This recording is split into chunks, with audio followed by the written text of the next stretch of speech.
This coming Sunday, we celebrate the Feast of Christ the King, which ends the liturgical year. And as we end the liturgical year, we are reminded by the liturgy of the Church that it is Christ who is supposed to be the King of our lives.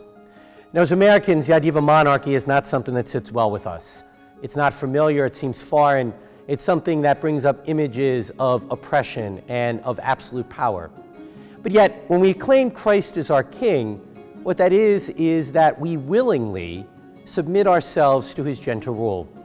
Remember what Jesus says in St. Matthew's Gospel, "My yoke is easy and my burden light." Because the burden or the rule of Christ our King is not one of oppression or fear, but is one of love.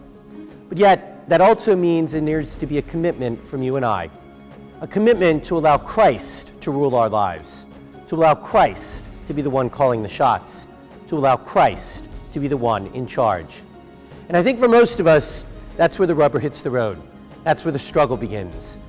Because we've set up ourselves as our king. We call the shots, we're in control, we're the ones running the train.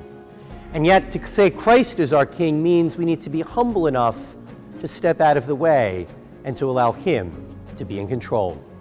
You know, many times on church signs, I often see the sign, "The Lord is my co-pilot." And that's a problem, because he can't be the co-pilot. He needs to be the pilot.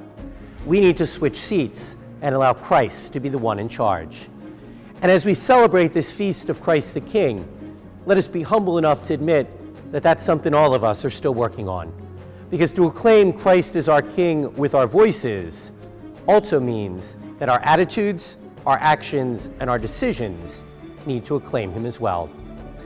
Not a homily, not a sermon, just something for all of us to think about.